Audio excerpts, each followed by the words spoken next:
नमस्कार श्रीरिपन एस्ट्रोलजार चैनले आपनादेरके प्रत्येककेई स्वागतम जानाई। आमी श्रीरिपन एस्ट्रोलजार आज के एक युवकेर हाथ निये एसेछि। खूब सुंदर हाथ। हाथटा देखुन, এই हाथ থেকে অনেক কিছু শিখতে পারবেন, অনেক কিছু জানতে পারবেন।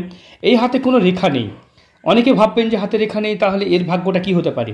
দেখতে পাচ্ছেন একটা রেখা, দুটো রেখা, তিনটে রেখা দ্বারা হাতটা শেষ, কোনো কিছু নেই। তো এই ভিডিওটা খুব একটা বড় হবে না, খুব ছোট্ট ভিডিওর মাধ্যমে আমরা বুঝবো যে একটা মানুষের জীবনে রেখা কম থাকলেও তার কি হতে পারে।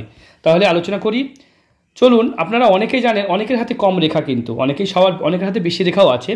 তাহলে দেখবেন এই যে আয়ু রেখা, এটাকে বলা হয় আয়ু রেখা, মানে জীবন রেখা। জীবন রেখা একদম সঠিক এবং নিখুঁত আছে, তাই জীবন নিয়ে কোনো চিন্তা নেই। একদম জীবন রেখা সঠিক এবং ভালো আছে। জীবন রেখা যথেষ্ট ভালো। জীবন রেখাতে দেখুন এখানে একটা ট্রায়াঙ্গেল তৈরি হয়েছে, এটা খুব ভালো চিহ্ন। জীবনে খুব অল্প বয়সে তার জীবনে বাড়ি গাড়ি হয়ে যায়, মানে সে করবে না, তার বাবার ইনকামই হবে বা তার পরিবারের ইনকামই হবে। তাহলে আমরা দেখব। দ্বিতীয় হলো, দেখুন হাতে এটাকে মস্তিষ্ক রেখা বলা হয়, যথেষ্ট সুন্দর মস্তিষ্ক রেখা। এবং এই রেখার মাঝে দেখুন অনেকটা গ্যাপ। এরকম মানুষরা একদম বেশিরভাগ ক্ষেত্রে নয়, 100% দেখা যায় স্বাধীন চেতা, তারা স্বাধীন থাকতে ভালোবাসেন। এবং স্বাধীন থাকার ফলে তাদের জীবনে নানান রকম প্রবলেম হয়। তারা নিজের মতো করে বিয়ে করতে পছন্দ করে, আলাদা কাস্টে বিয়ে করতে পছন্দ করে, ইভেন কি তার থেকে বড় ছোট ম্যাটার করে না। কিন্তু স্বাধীন চিন্তা, তো স্বাধীন চিন্তার এগুলো কোনো যায় আসে না, তারা স্বাধীন মানসিকতার। তবে দেখুন অনেকের মস্তিষ্ক রেখা এখান থেকে বেরিয়ে আসে, তারা খুব কনজারভেটিভ, খুব কুটিল মনের হয়। অনেকের দেখবেন আরেকটু দুটো রেখার সাথে যুক্ত হয়ে বেরিয়ে আসে, অনেকের দেখবেন আলাদা হয়ে আসে। এই জাতকের আলাদা। এবং বৃহস্পতি থেকে মস্তিষ্ক রেখা, ওনার ব্রেন থেকে সততা, ভালো, লোকের উপকার, পরোপকার, সমাজসেবা, সমাজ কল্যাণ এরকম করা যায়। মানে এই ধরনের মানুষরা বিশাল করে দেখা যায় যে সমাজসেবী, অনেক বড় সমাজসেবী মানুষের হাতে দেখা যায় এরকম চিহ্ন। মানে হাতে দেখা যায় এরকম। যদি কোনো বড় সমাজসেবীর হাত দেখে থাকেন কোনোদিন কেউ, তা আমি অবশ্যই নিয়ে আসবো। তাদের হাতে দেখা যায় এরকম চিহ্ন। মানে এরা সমাজের জন্য, পরের জন্য, সবার জন্য করতে পছন্দ করেন। এই সমাজসেবা, পরোপকার, এই ব্যাপারটা তাদের মধ্যে সব থেকে বেশি লক্ষ্য করা যায়। হাতে আছে সুন্দর একটা হার্ট লাইন, মানে মনটাও ভীষণ বড় মন।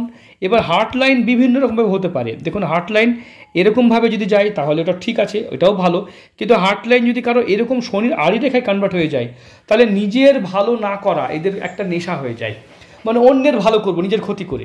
নিজের ভালো যদি অন্যের ক্ষতি করে যদি করেন, বা অন্যের ক্ষতি না করে যে নিজের ভালো করেন, এটাও তো হতে পারে না।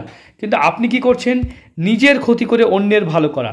তাই একটা জ্ঞানের কথা আমার ভিডিওতে অনেকবার বলে থাকি, সবার জন্য ভালো করা নিজের জন্য ভালো নয়। তাই সবার জন্য ভালো হওয়া নিজের জন্য ভালো নয়, এই কথাটা কিন্তু মাথায় রাখবেন। তাই সবার জন্য ভালো হবেন না, চাইলেও সবার জন্য ভালো হওয়া সম্ভবও নয়। আমি অনেক ভিডিওতে উদাহরণ দিয়ে বলেছি, আমাদের দেশের একটা ভালো মহান সায়েন্টিস্ট এপিজে আব্দুল কালাম, খুব বড় মহান ব্যক্তি, আমাদের জন্য সবার জন্য ভালো। কিন্তু পাকিস্তানের জন্য কি ভালো, চায়নার জন্য কি ভালো? নিশ্চয়ই ভালো নয়। তাহলে বুঝতে পেরেছেন, তাই একই ব্যক্তি দেখুন আলাদা আলাদা জায়গার জন্য খারাপ হয়ে যাচ্ছে। তাই নেতাজি সুভাষচন্দ্র বোস আমাদের গর্ব, আমার ভীষণ আইডিয়াল, এই দুটো মানুষকে খুব ভালো লাগে আমার। কিন্তু ভাবুন তো, তারা কি ব্রিটেনের জন্য বা ইংরেজদের জন্য ভালো ছিল না। তাই একটা ব্যক্তি একই কাজ দেখুন আলাদা মানুষের জন্য আলাদা হয়ে যায়, তাই না? তাই ভালো হওয়া কারোর পক্ষে সম্ভব নয়। আপনি যার জন্য ভালো হচ্ছেন সেই মানুষটাই আপনাকে কিন্তু খারাপ করে তুলবে। আমি কারোর বদনাম করিনি, আমি বলেছি যে আমাদের জন্য ভালো। আমি এটা নয় যে আমি তাকে বদনাম করছি, আমি বলতে চাইছি তাদের মতো মহাপুরুষরাও কিন্তু ভালো হতে পারেননি, সবার কাছে হতে পারেননি। আমাদের জন্য ভালো হয়েছেন তো অন্যের জন্য খারাপ হয়েছেন। আমার বলার এটাই উদ্দেশ্য। আমার ব্যক্তিগতভাবে আমি নেতাজি সুভাষচন্দ্র বোসকে খুব ভালোবাসি। মানে ওনার কথা, ওনার প্রত্যেকটা জায়গাকে আমার ভালো লাগে। তো ভালো লাগা আলাদা জিনিস, সত্যি কথা বলা আলাদা জিনিস। দেখুন আমরা মহান ব্যক্তিদের নাম এ কারণেই বলছি, তাদের মতো মানুষ আমরা তাদের নখের যোগ্যও নয়, তাদের তুলনা করার মতো জায়গাতেও আমরা নেই। তা সত্ত্বেও তাদের মতো মানুষ যদি সবার জন্য ভালো না হতে পারে, তাহলে আমরা কী করে হব? তাই আপনি সবার জন্য ভালো হওয়ার যে কথাটা ভাবছেন, তাই এই কথাটাকে বন্ধ করতে হবে। আজকে থেকে নিজের জন্য ভাবুন। আমার বলার যেটা একটাই উদ্দেশ্য, একটাই মানে, যে নিজের জন্য ভাবুন, নিজের ভালো করুন, অন্যের উপকার করুন, অবশ্যই করুন, কিন্তু নিজের ক্ষতি না করে নিজেরটা ভালোটা বুঝে নিতে হবে। হাতে রবি রেখা নেই, নিশ্চিত করে কোনো কর্মযোগ, কাজের মধ্যে নিশ্চয়তা নেই, এই আছে ওই নাই, এই আছে ওই নাই, এরকম যদি হতে থাকে তাহলে কাজ কি করবেন? এইভাবে কাজে কিন্তু উন্নতি, সফলতা কখনোই আসবে না। ঠিক আছে? তা আপনারা জানেন যে আমরা যে হাতে আলোচনা করব, দেখুন এইখানে দেখতে পাচ্ছেন, এইখানে কিন্তু খুব ভালো ভালো চিহ্ন আছে। এই চিহ্নগুলো কিন্তু বাড়ি বা গৃহযোগের নির্দেশ করে। মানে এরকম চিহ্ন যাদের হাতে দেখবেন তারা কিন্তু একাধিক গৃহযোগ তৈরি করতে পারে, কিন্তু ছোট ছোট গৃহ বা ছোট ছোট মানে ছোট ছোট উন্নতি যদি হাতে এরকম রেখা দেখা যেত তাহলে কিন্তু অনেকটা উন্নতি এবং অনেক বড় সফলতা হতে পারতো। তাই যেহেতু ওরকম নেই, আর হাতে দেখতে পাচ্ছেন এইখানে দেখতে পাচ্ছেন একটা রেখা, মিস্টিরিয়াস ক্রস বলা হয়, ঈশ্বর প্রদত্ত ক্রস। মানে জীবনে যে কাজটা করবেন সে কাজেই সফলতা, সাকসেসকে নির্দেশ করে। হাতে এখান থেকে এই রেখাটা কিন্তু আমরা দেখি এটা খুব ভালো রেখা, তবে এই রেখা যত এই দিকে চলে যায় এটা কিন্তু একটা নেগেটিভ সাইন হিসেবে চিহ্নিত করব।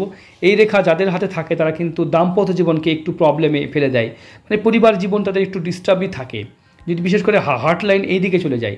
তবে আড়ি রেখাটা মেনলি প্রবলেম, অত্যাধিক ভালো হওয়া আপনার সবার জন্য ভালো হওয়া, নিজের জন্য ভালো নয়। হাতে এই রেখাটা মিস্টিরিয়াস ক্রস, এটা থাকলে ঈশ্বর প্রদত্ত ক্রস বলা হয়, জীবনের প্রত্যেকটা মুহূর্তে উন্নতি সফলতাকে নির্দেশ করে। আমরা একাধিক চিহ্নের মধ্যে দেখব হাতে দেখতে পাচ্ছেন এখান থেকে ভাগ্যরেখা ভাঁজ পড়লে কিন্তু একটা ভাগ্যরেখা মনে হচ্ছে আছে, কিন্তু এইভাবে রেখা দেখতে হয় না, হাতকে অন্যভাবে দেখতে হয়। কারণ জোর করে ভাঁজ পড়ে আপনি রেখা দেখলে সেই রেখা তো ফল দেবে না। দেখুন হাতে কিছু চিহ্নের মধ্যে যে এই জাতকের বৃহস্পতি কিন্তু ভালো, কিন্তু বৃহস্পতি খুব ছোট্ট জায়গায় অবস্থান করছে। বৃহস্পতি দোষযুক্ত হলে এরকম হয়। এরকম কন্ডিশনে কিন্তু তাদের কি হয়, বাড়ি থেকে দূরে থাকতে হয় কর্মসূত্রে।